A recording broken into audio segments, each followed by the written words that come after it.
Hi everyone, and welcome back to Let's Get Technical. Today we'll be taking a look at Adobe Lightroom, a useful and easy to use tool for editing photos. Remember, if you do not have Adobe Lightroom at home, you are more than welcome to use it at the library once we've reopened to the public. The library has access to Adobe Lightroom and all the other apps included in Adobe Creative Cloud due to the generous donation by the Rotary Club of Mayford. Additionally, the library also owns two tripods, one for a camera and another for a phone, as well as a light reflector, which you are able to borrow with your library card. These tools can really help you create professional-looking photos right from home. To access Lightroom, we simply click on the Adobe Creative Cloud icon on the desktop. Now we can see the Lightroom app listed underneath the desktop tab, but if we click the mobile tab, we can also see it listed here. This means you can actually use Adobe Lightroom as an app on your phone to make edits. However, for this introduction, we're going to be using the desktop version. Now here is the Lightroom interface. As you can see, right off the bat, there are a variety of tutorials available to you. You can search through the different tabs and find a tutorial that meets your specific needs. When you find one you like, you can simply click on it and see step by step how to get the desired result. You can also see how many people have used the tutorial and how many people like the tutorial before choosing one. For this session, I'm going to start editing a photo from scratch. To do that, I'll add a photo by clicking File and then Add Photos. I select the photo I want. I'm choosing a photo I took outdoors last summer. While it was such a nice view, the photograph didn't really capture the image exactly how it seemed in person. So the photo is a bit one-tone, so I'm going to try and fix that during this session. Here is the Lightroom interface for editing. These are all the tabs of the different editing tools we can use to edit the photo. I'll begin by just clicking the Editing tab. The first thing I'm going to do is adjust this curve. This curve adjusts the shadows and the highlights of the photo. You can also click on the different RGB channels, which stands for red, green, and blue channels, to adjust those colors specifically in your photo.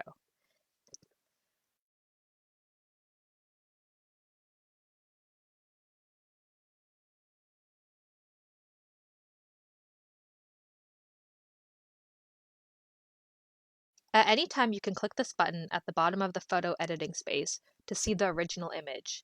This allows you to track the changes you've been making to the photo and compare it to the original image. Next, we can actually click this auto button for Lightroom to automatically edit the photo as it sees fit. But we're going to go step by step, so I'm just going to hit Ctrl Z to undo the auto edit. You can also hit B and W to convert your image to black and white. To undo it, I can hit Ctrl Z or I can click Edit and then Undo. Now we're just going to play with the different elements of the editing tab. We can increase the exposure or decrease it, increase and decrease the contrast, increase the highlights, which are the cloud areas as you can see, and we can increase and decrease the amount of shadows, white and black in the photos. So we can just play around with and move these different sliders to adjust the enhancements until we reach our desired effect.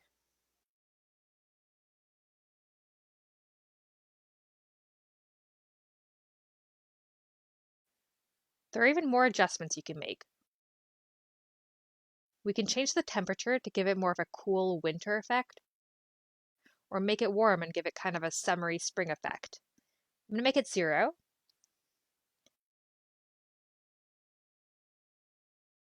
I can also adjust the tint, so I can make it a bit green to give it sort of that swampy effect. Let's increase the vibrance a little bit.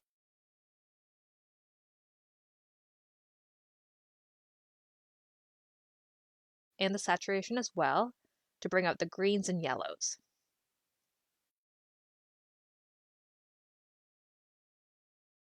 Next, we have the color mixer tool. We're going to start by adjusting all the greens.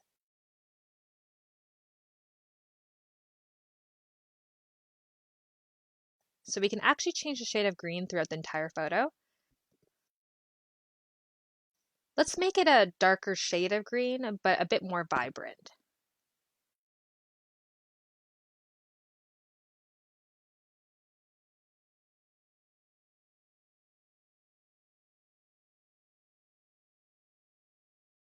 I can also change the yellows, so I can make the yellows in this photo a bit more yellow or greener. I'm going to make it a bit greener so it blends in with the grass and decrease the saturation just a little bit.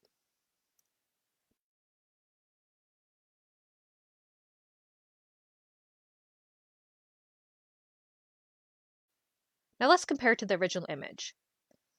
And you can already see a huge difference. The new photo looks a lot more vibrant than the original. We can also play around with the other colors, such as the blues, to change the sky a little bit. We can also adjust more effects, such as the texture. And to zoom in, we can actually just click the picture to just get that zoom.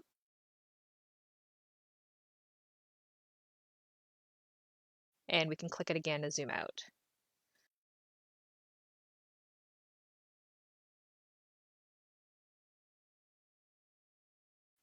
Now the dehaze tool is actually going to get rid of that hazy cloud effect we have going on. So now when I increase the dehaze, you can actually really see the hills on the horizon.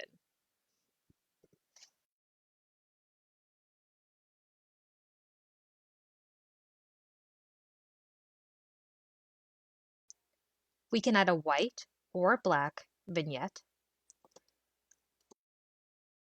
We can also adjust the amount of grain in the photo. And there's even more tools here that you can use to edit the photo to get the details you want. We can also use this geometry tool to actually distort the image or angle it.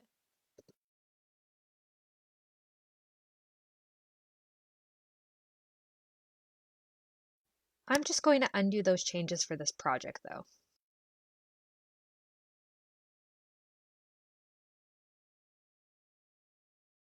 Let's compare it to the original image. And wow, we can see a big difference between the two images. When I'm finished, I can simply hit File and then Export.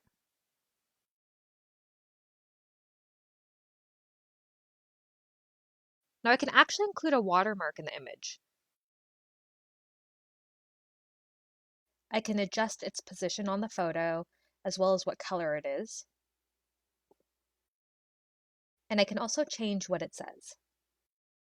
So I'm going to change it to Let's Get Technical.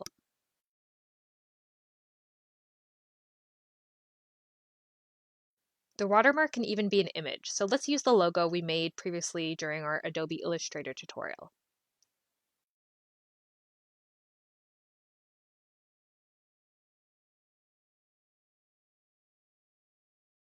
Now this watermark tool is useful if I was just trying to show the image but want people to know it was credited to me. So say if I was posting this image online or I was showing it as a proof to someone before I sold it to them. So this built-in tool really makes it easy just to add your watermark.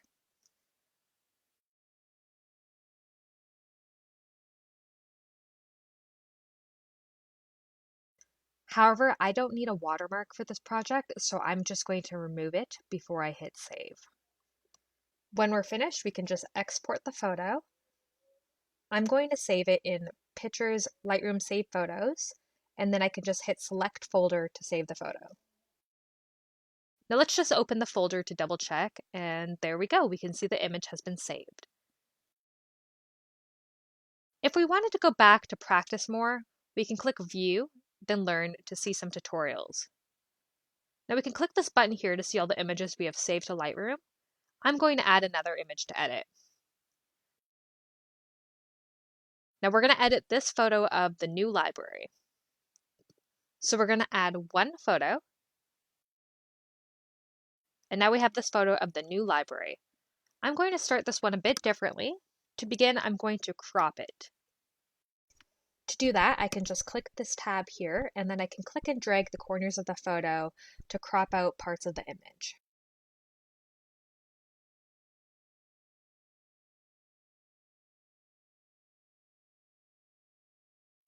The image can also be rotated if desired.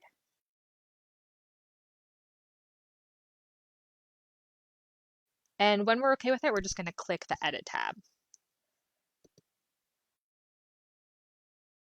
Now I don't really like this line in the cement, and with Lightroom we can actually get rid of it.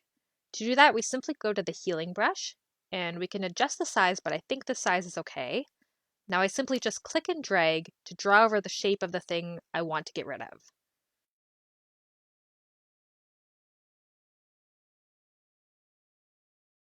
So you can actually see it's now cloning this part of the cement here over top of the line.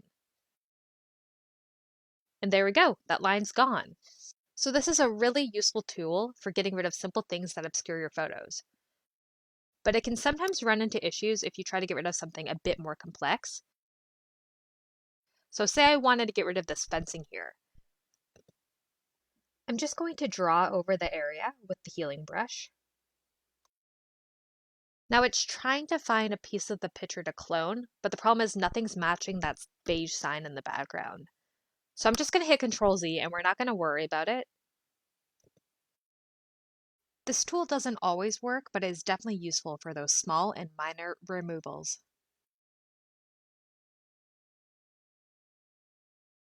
Then we can just edit all the details we want to edit in the photo, make it a bit brighter, adjust the contrast and highlights, and all the other features.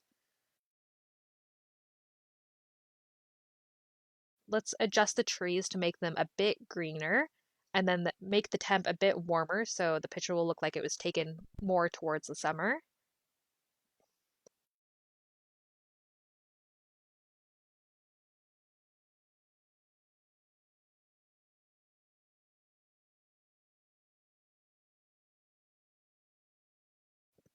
There's also this brush tool. So we can click on the tool and then click and drag an area on the photo to edit those specific spots.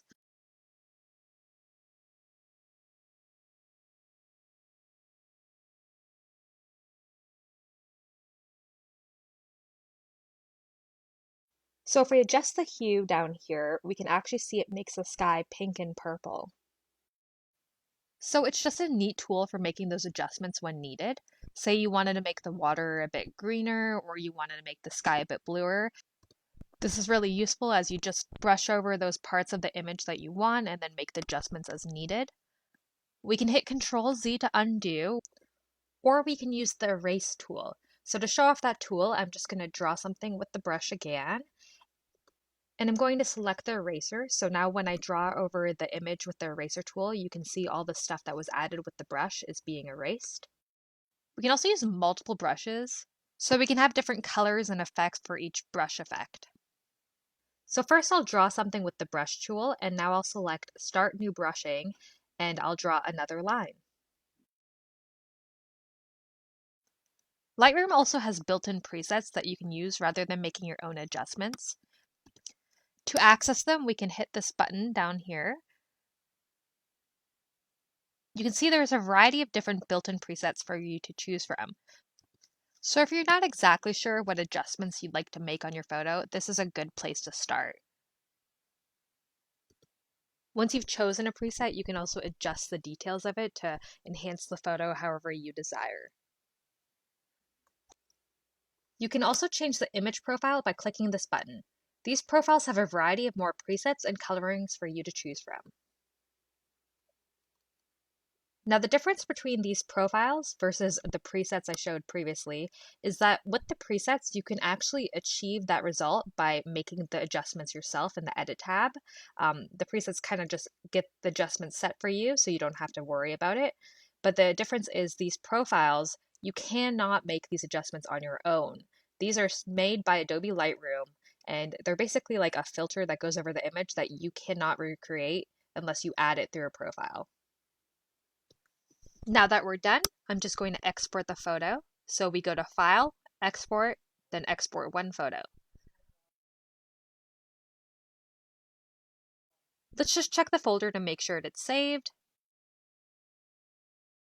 And there it is. When I open it up, I can see the line has been edited completely out of the photo. So you can see this is a very useful tool for making those types of minor corrections and ensuring the photo is focused on the desired subject. In this case, it's focused on the library building. And that's all. Thank you for joining us for this week's Let's Get Technical. Hopefully with this introduction, you can begin your photo editing journey in Lightroom.